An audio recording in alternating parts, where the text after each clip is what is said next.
جب میری آنکھ کھلی تو 6 بج رہے تھے۔ میں اٹھ کر کھیتوں کی طرف چل دیا۔ پھر گھر آیا تو میرا پانی پہلے سے گرم کر دیا تھا۔ سویرا نے مجھے دیکھتے ہی پانی واش روم میں رکھ کر میرے پاس آئی، بولی نہا لو، ادھوری سہاگ والی رات منائی ہے، پھر بھی نہانا لازمی ہے۔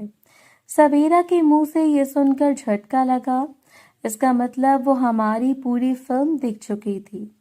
میں یہ سوچ کر ہی شرم محسوس کرنے لگا کہ سویرا کو سب پتا ہے رات ہم نے کیا کیا، کیا گل کھلائے ہیں۔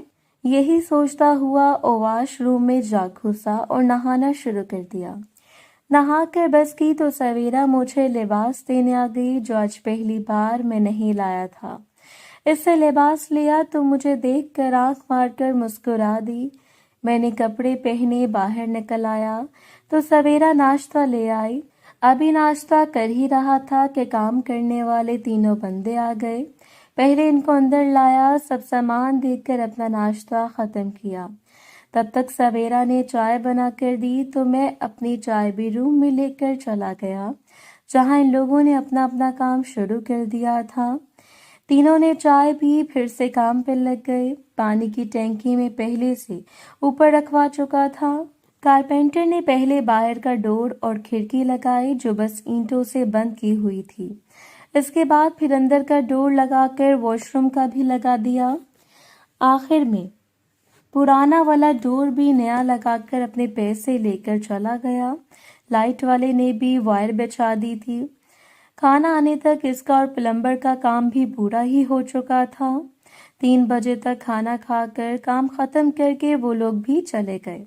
اپنا حساب کتاب پورا لے کر 3 بجے سردار کی ابھی تک کال نہیں آئی تھی تو میں نے ہی کال کر دی۔ آگے سے سردار بولا، بڑی سردارنی کی طبیعت زیادہ خراب ہونے کی وجہ سے آج نہیں جانا، پر تم صبح آ جانا، ہمیں کہیں جانا ہے۔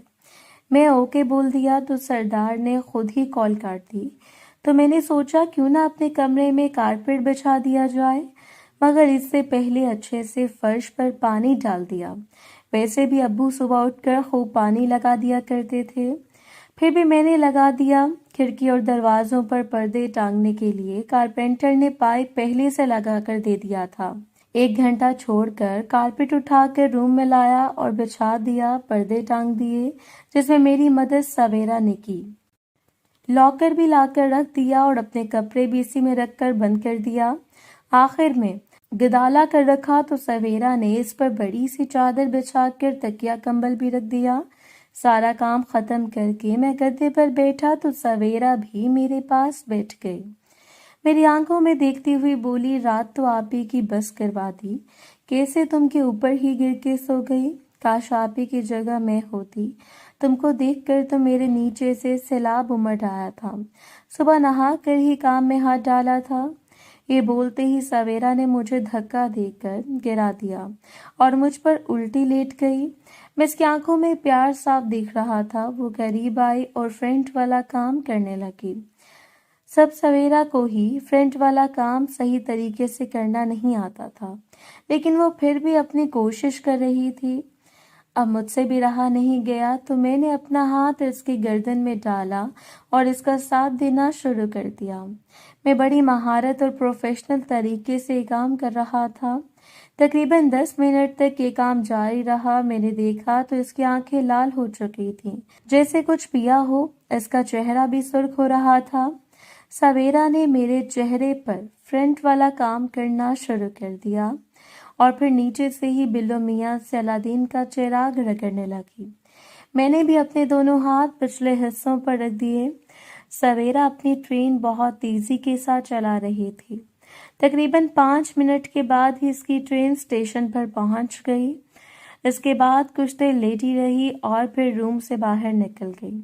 میں نے نیچے دیکھا تو میرا باس گیلا ہوا تھا۔ میں واش روم میں گیا اور چینج کر کے باہر آ گیا۔ سویرا نظر نہیں آئی، شاید وہ بھی واش روم میں تھی۔ کچھ دیر بعد وہ بھی باہر آ گئی۔ ہماری نظریں ملیں تو دونوں نے نظریں جھکا لیں۔ میں تیار ہو کر حویلی جانے کا ارادہ کر چکا تھا۔ بائک لی اور میں چل دیا حویلی کی طرف۔ حویلی پہنچ کر بائک کھڑی کی، وہاں سے سیدھا جہانگیر خان کے روم کی طرف جا رہا تھا کہ ضربا نے بلا لیا تو میں اس کے پاس چلا گیا۔ مجھے دیکھنے لگی۔ آج میں نے بلو جینز اور بلیک شرٹ پہنی تھی۔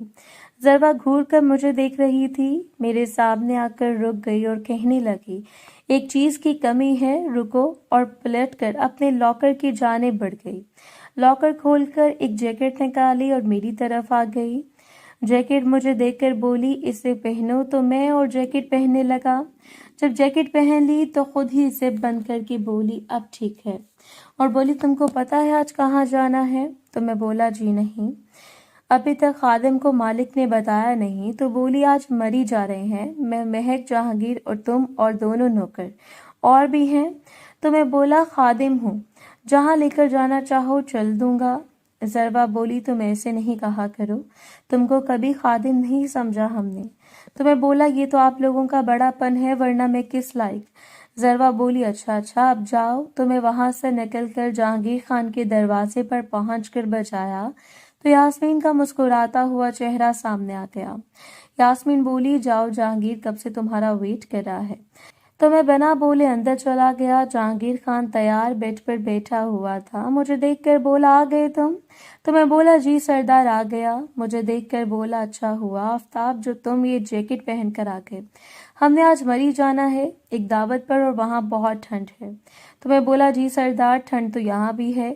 وہ بولا، ہاں پر وہاں کچھ زیادہ ہے، تم جا کر گاڑی نکالو، ہم آ رہے ہیں۔ تو میں وہاں سے نکل کر باہر جانے لگا، سوچا آپ ہی کو بتا دوں، پھر خود ہی ارادہ ترک کر دیا کہ اس کو پتہ چل جائے گا۔ باہر نکلا تو ایک خادم نے بتایا، آج یہ گاڑی جائے گی ڈبل کیبن والی جیپ، جس میں پیچھے الگ سے 2 سیٹیں آمنے سامنے رکھی ہوئی تھیں، جس پر 2 گن مین بیٹھے ہوئے تھے۔ پہلے سے میں نے اس بندے سے چابی لی اور ڈرائیور سیٹ پر بیٹھ گیا۔ کچھ دیر بعد جہانگیر خان، ضربا خان اور مہک خان آتے دکھائی دیے تو میں اتر کر دروازہ کھول دیا اور سائڈ پر کھڑا ہو گیا۔ جہانگیر خان آگے، ضربا اور مہک پیچھے بیٹھ گئی تو میں نے دروازہ بند کر دیا اور اپنی سیٹ پر بیٹھ کر گاڑی سٹارٹ کی اور آگے بڑھا دی۔ حویلی سے نکل کر روڈ پر آیا، وہاں سے پنڈی جانے والی روڈ پر گاڑی دوڑا دی۔ شیشے سے دیکھا تو ضرب مجھے ہی دکھ رہی تھی۔ 1 گھنٹے میں ہم پنڈی پہنچ گئے، وہاں سے اسلام آباد کی طرف چل پڑے۔ اسلام آباد تک تو سب ٹھیک جا رہا تھا، جب مری روڈ پر پہنچے تو گاڑی آہستہ کرنی پڑی، ایک تو وہاں برف باری ہو رہی تھی، اوپر سے گاڑیاں بھی زیادہ تھیں۔ چلتے چلتے جب مری کے قریب پہنچے، 6 گاڑیوں نے ہمارا راستہ روک لیا، جس میں 2 آگے 2 پیچھے، ایک دائیں ایک بائیں تھی، مطلب ہم پوری طرح سے گھیرے میں آ چکے تھے۔ گاڑیوں سے لوگ باہر نکلے تو ان سب کے پاس ہتھیار تھا۔ آخر میں کار آئی جس میں سوٹ بوٹ میں ایک بندہ بیٹھا ہوا تھا، وہ کسی سے بات کر رہا تھا، جس کی کمر ہماری طرف تھی۔ اس سوٹ والے بندے کو دیکھتے جہانگیر خان کے منہ سے نکلا، یہ تو جمال خان ہے، جو ان کا جانی دشمن تھا۔ میں نے دیکھا جہانگیر خان کافی ڈر گیا تھا۔ اس کو دیکھ کر وہ بندہ ابھی بھی وہاں کھڑا بات چیت کر رہا تھا، پھر اچانک پلٹ کر ہماری طرف آنے لگا۔ اس کے ساتھ 4 افراد اور بھی شامل تھے، جن کے ہاتھوں میں گن تھی۔ جب وہ قریب آیا تو اس کو میں فوراً پہچان گیا، یہ وہی شخص تھا جس کو میں نے زخمی کیا تھا۔ وہ ہماری گاڑی کے پاس جہانگیر خان کی طرف کھڑا ہوا اور اس کو باہر آنے کا اشارہ کیا تو جہانگیر خان بنا کسی قسم کی بات کے اتر گیا، جس کو اس کے ساتھ آنے والے لوگ لے کر چلے گئے اور وہ بندہ ہماری گاڑی میں سوار ہو گیا۔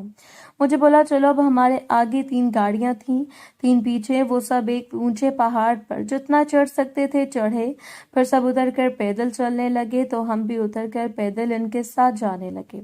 پہاڑی راستوں پر چلنا میرے لیے تو کوئی مشکل نہیں تھا، مگر جہانگیر، ضربا اور مہک کے لیے کافی مشکل تھا، وہ دونوں میرے ہی ساتھ چل رہی تھیں، جبکہ ہمارے 2 بندے اور جہانگیر خان ان کے ساتھ تھے۔ ہمارے پیچھے ان کے بندے آ رہے تھے۔ اب ڈھلان کی وجہ سے ضربا اور مہک کے لیے چڑھنا ذرا مشکل ہو گیا، اوپر سے پیدل چلتے ہوئے ہمیں 1 گھنٹہ ہو گیا تھا۔ پہاڑ کی اونچائی کافی زیادہ تھی، پھر بھی ہم گرتے سنبھلتے اوپر پہنچ گئے۔ کوئی 2 گھنٹے میں جہاں جمال خان کا فارم ہاؤس بنا ہوا تھا، اب تک تو ہمیں ان لوگوں نے ہاتھ بھی نہیں لگایا تھا، مگر جیسے فارم ہاؤس پر پہنچے، جمال خان کے لوگوں نے جہانگیر خان اور اس کے گن مینوں کو مارنا شروع کر دیا۔ ہم پیچھے تھے تو جیسے ہی اندر داخل ہوئے، مجھے پیچھے سے کسی نے گن کا بٹ مارا اور اس اچانک بم کے لیے میں بالکل پہلے سے تیار نہیں تھا۔ بٹ لگنے سے آگے لڑکھڑاتا ہوا مڑا تو اس بندے نے مجھ پر وار کیا جس کو میں نے زندہ چھوڑ دیا تھا۔ وار میری پیٹھ پر کیا گیا۔ ابھی میں ٹھیک سے سنبھل بھی نہیں پایا تھا، 2 بندے آگے بڑھے اور مجھے مارنے لگے۔ ضربا اور مہک کو ان لوگوں نے پکڑا ہوا تھا۔